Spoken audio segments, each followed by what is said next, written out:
Hi, it's Maya here, and it's time to get my 2020 Reads and Receipts project going. If you are new to this project, in these videos I go through what I read, my TBR count, how I'm doing with my challenges. If I have wholesome books, I will show them to you. And I always aim to leave timestamps in the description as to the books that I am talking about. So these are basically like wrap-ups, challenge, progress updates, and hauls combined. And the goal of this project is to lower my physical TBR count. So at the start of the year, where we got in 2019 is that on my physical TBR there were 68 books. Now I did take January off from this project and I did wholesome books. I made a January book haul, which is linked, and I bought 4 physical books, of which I read 1, so there were 3 more books added to my TBR. So at the start of February, my TBR count was 71 books. Now I didn't actually read that much during February because of The Untamed.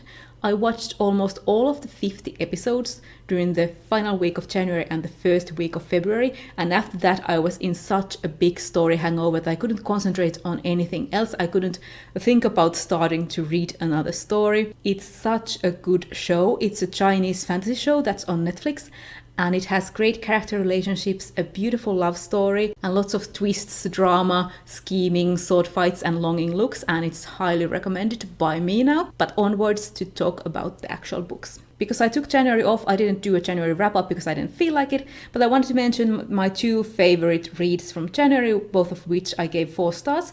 The first of those was the horror novel experimental film by Gemma Files, which centers around movies. The main character is a former film history teacher who is investigating the story of this early female filmmaker who disappeared. My other favorite from January was a bit of a surprise, and that was the superhero comic Mr. Miracle by Tom King and Mitch Gerards. I didn't know much about this character before picking this one up. I picked this one up because I like the Vision miniseries that Tom King did. But everything that you need to know about the character and the backstory is explained at the beginning of this book.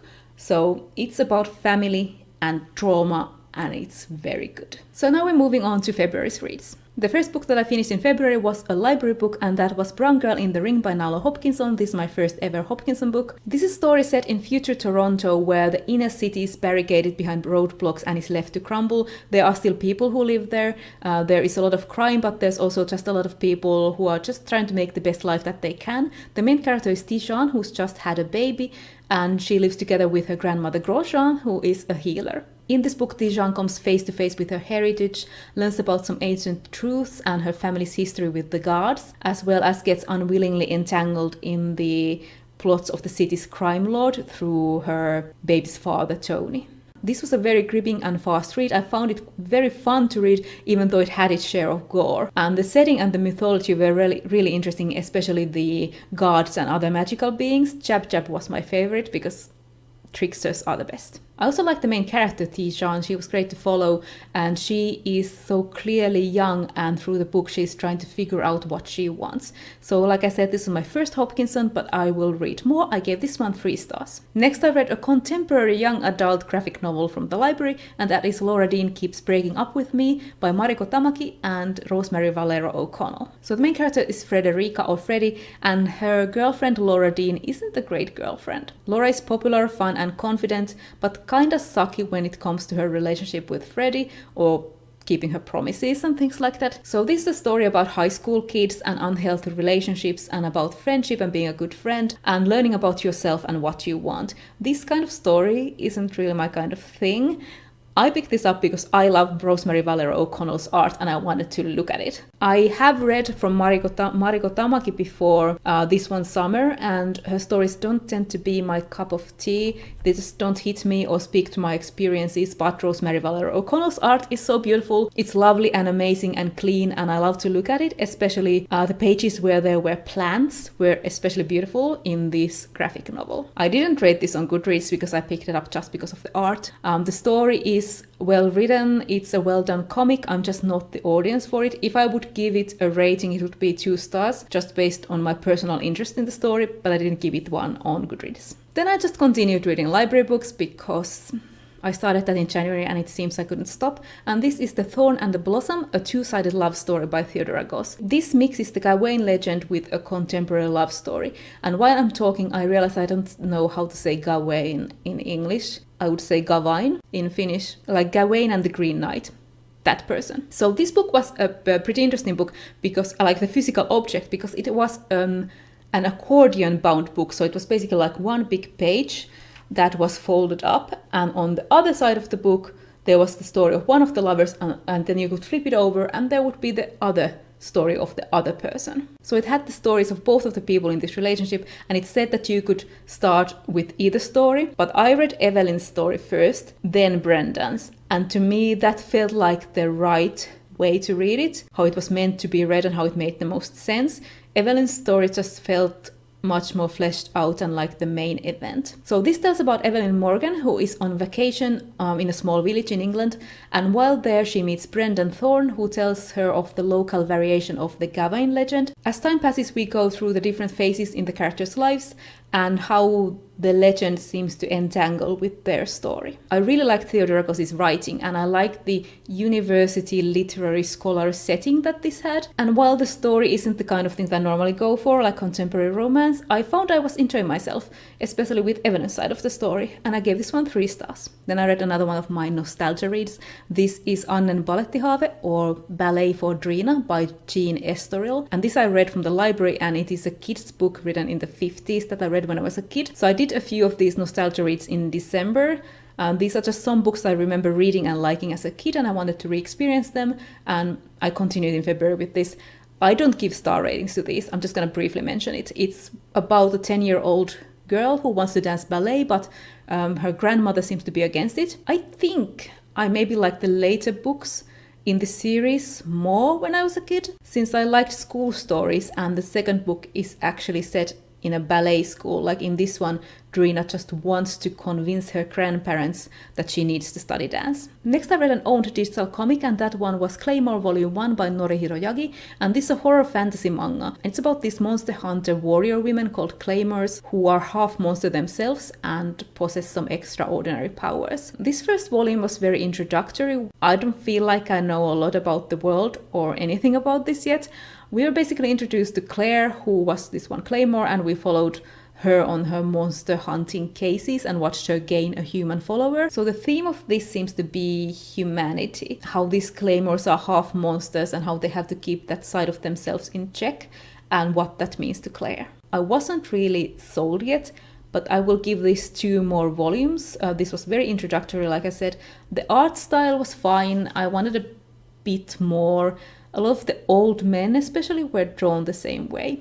I gave this one 2.5 stars. Then I finally read an owned book, and this is Gideon the Ninth by Tamsin Muir, and this is an owned science fantasy book that I actually finished on the 1st of March. Shh, I am including it here. So I started reading this in December, and then I put it down to focus on the library books that I read in January, and I picked it up again in February.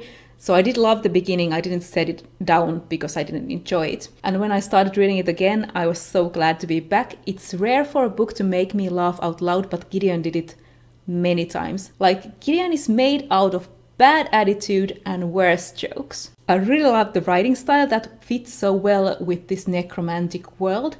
Like there were some more complicated adjectives used that were strictly necessary, like senescent, which I think were setting the right mood for the world. So this book tells about Gideon Nav, who has been raised in the House of the Ninth. It's basically these ruinous underground catacombs, and she hates to be there, she doesn't belong there, and she often tries to escape. She's also in a never-ending feud with the heir of the house, Harrowhark Nona Gesimus.